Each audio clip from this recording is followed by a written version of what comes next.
Hi, my name is Allison Sullivan, and today I'm going to talk about some of the obstacles or challenges that make it difficult for the freedom of the press to play a positive role in society.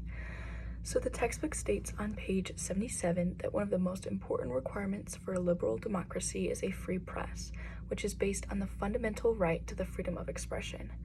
Before we look into some of the problems having a free press can cause, let's first examine the history of the freedom of the press in the United States and the benefits it has given to our society.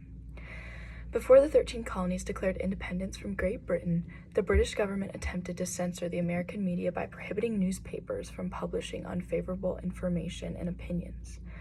American free press ideas can be traced back to Cato's Letters, a collection of essays criticizing the British government system that were publicized widely across the pre-revolutionary America.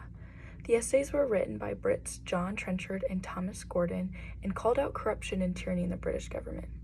A generation later, Cato's letters were frequently quoted in newspapers and American colonies as a source of revolutionary political ideals. This is one of the reasons why the founding fathers of the United States considered the freedom of the press to be one of the greatest bulwarks of liberty. The freedom of the press was then written into the First Amendment and was adopted on December 15th, 1791 as a part of the Bill of Rights. We can see how the freedom of the press is something not to be taken for granted by simply looking at other countries where citizens do not have this freedom. For example, the textbook mentions on page 77 that sometimes journalists in China are threatened or intimidated by the government when their reporting is too critical, which leads to information being censored so that citizens only see exactly what the government wants them to see, and more specifically, the only media allowed to be listened to or watched puts a positive spin on everything the government is doing, making the Chinese government leaders look better than they actually are. While reading about this reminded me of a book I read in my 11th grade English class in high school called 1984 by George Orwell. This concept of government restricting and controlling everything we see was very vividly portrayed in the story that was written long ago, and to see these same concepts being brought to life today is very sobering. The textbook explains the concept of media holding our government accountable because when they do their job well, they ask politicians good questions that enable citizens to be informed of different laws or policies being implemented. However, in communist countries like China, we can see how the media is not able to hold the government accountable when all of it is censored and controlled by the very people who are supposed to be held accountable. However, with all that being said, there are different factors that contribute to the difficulty of a positive influence in the United States that the freedom of the press can have. As I just mentioned, in many countries, it is the government officials who censor and control what gets put out in the media. But the same thing is happening in the United States today, even if the media isn't directly being censored by government officials.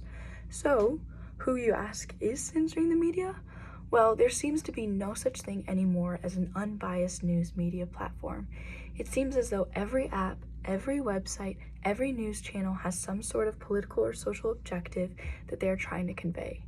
Even kids' Disney movies today are made that push different political or social ideas, which form and shape the way kids start to think at such a young age.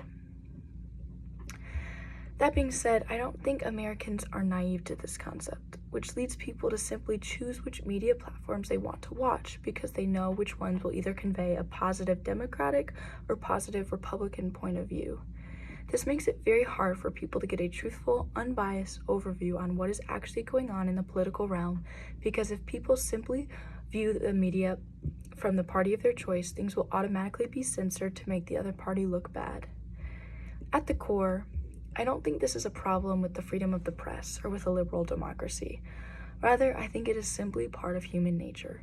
People want to be reinforced and validated in their beliefs, and it is easier to feel that way when you watch and listen to media that agrees with you and backs up your opinion. The whole reason why the founding fathers stood so strong for this freedom was so that they could keep the government accountable. But people only watch media that censors things and leaves out things to make their political party seem unflawed. So how are we truly supposed to keep public officials accountable? The Old Testament deals a lot with the leadership of judges and kings. Passages like Exodus 3, 9 through 10, 1 Kings 12:15, Exodus 4, 29 through 31, and 2 Samuel 2:4 all convey the point that God believes that the best leaders were those who acted truthfully under consent, legitimacy, and accountability. In fact, the Lord rewarded and gave favor to the kings who acted this way, blessing their reign and giving them victory over their enemies. As Christians, we should do our best to be aware of everything we watch and listen to, knowing that there's a biased political push for a certain perspective and idea. We should seek first the kingdom of heaven and see how God responds to various issues, and then we should stay informed by watching different platforms of media, even if they seem contradictory to what we believe, to try and to discern the whole truth. It is very hard to know what to believe these days, when different media platforms could be saying something exactly opposite from one another. However, I'm grateful that I serve the one true God, whose word is absolute truth. Even when political and governmental realm can seem wavering and contradictory, I know that the Lord stands firm in his word and is never changing. For my references, I used Bible Gateway, I used our Intro to Political Science textbook, and I used an article from history.com called Freedom of the Press. Thank you.